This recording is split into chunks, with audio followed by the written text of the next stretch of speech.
Good morning बच्चों। आज हम 12वीं के अर्थशास्त्र में देखते हैं औसत लागत की आलोचनाएं या सीमाएं। सीमाएं मतलब दायरा होता है, बंधन होता है कि यहाँ तक ही इसका वर्णन किया जाता है, इसके आगे ये नहीं होता। आलोचना भी वही होता है, किसी भी काम को करने के लिए हमको अच्छा भी होता है और बुरा होता है। कोई कोई उसको अच्छा बोलते हैं, कोई उसमें बुराई निकालते हैं, तो वही उसकी गलतियां होती है या कोई दूसरा उसकी गलतियां निकाल रहे हैं, आलोचना कर रहे हैं। तो उसमें दिया है पहला, विशिष्ट साधनों पर लागू नहीं होना।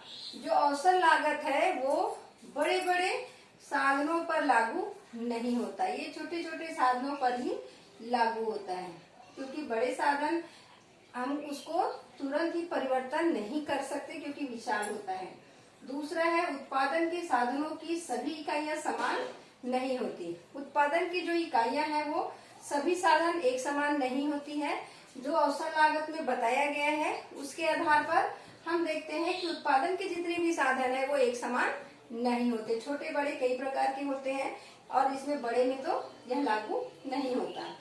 तीसरा दिया है, पूर्ण प्रतियोगिता की मान्यता गलत। औसत लागत में जो पूर्ण प्रतियोगिता बताई गई है उनकी मान्यता बिल्कुल गलत है, क्योंकि पूर्ण प्रतियोगिता इसमें संभव ही नहीं है। जब उत्पादन हम करते हैं तो पूर्ण प्रतियोगिता माना जाता है। पूर्ण प्रतियोगिता कब है?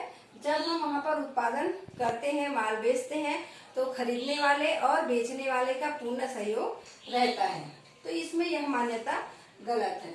चौथा दिया है, साधनों में पूर्ण गतिशीलता का अभाव होता है। साधनों में पूर्ण गतिशीलता का अभाव इसलिए होता है क्योंकि बड़े बड़े अगर उद्योग है तो उसमें से हम कभी कभी ऐसा होता है कि प्रलोभन से इंसान जो है अधिक पेमेंट मिल रहा है या कहीं पर हम जाना चाहते हैं, तो कभी कभी ऐसा होता है कि हम ज्यादा पेमेंट के लालच में जा सकते हैं या भूमि से प्रेम हो तो जा सकते हैं, परंतु ज्यादातर ऐसा होता नहीं कि जहाँ पर जमे हुए लोग हैं, जहाँ जिस स्थिति में रहते हैं वो जगह से प्रेम होता है, लगाव, परिवार से नहीं छोड़ना चाहते, परिवार को नहीं छोड़ना चाहते, तो वो ज्यादा गतिशील नहीं करना चाहते, जहाँ रहते हैं वहीं अपना काम करते रहते, थोड़े थोड़े लाभ हानि को वो सहन कर लेते हैं।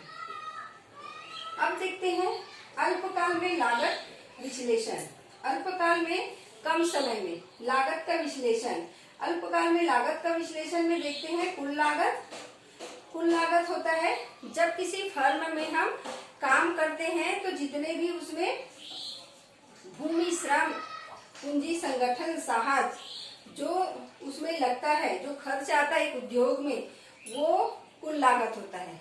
जैसे एक उत्पादक जो है कोई भी उत्पादन करता है, एक वस्तु को बनाने में जितना लागत आता है उनमें भूमि लगेगा, भूमि को लगान देंगे, पूंजीपतियों को उसका ब्याज देंगे, श्रमिकों को मजदूरी देंगे, संगठक को वेतन देंगे, लाभ निकलेगा।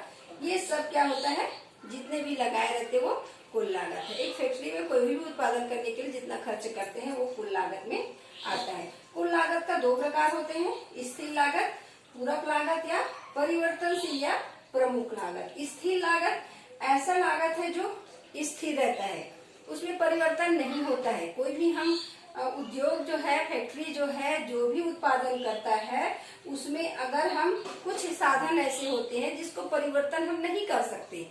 जैसे होता है एक बीमा कंपनी, बीमा कंपनी को हम जितना भी हम देना फिक्स रहता है उसको देते ही हैं, चाहे हमको लाभ हो या हानि हो। वैसे ही अगर हम कहीं से अगर हम कच्चा माल ले रहे हैं तो उसको देना है, मशीन, बड़े बड़े मशीन है उसका किराया देना ही है हमको। अगर मशीन बिगड़ गया तो उसका बनाने का खर्च भी देंगे और सरकार को हम उसका कर देते हैं वो भी देंगे, मजदूरों को उसका वेतन देंगे, संगठक को उसका वेतन देंगे और जो विज्ञापन है हम उनका भी पेमेंट करेंगे।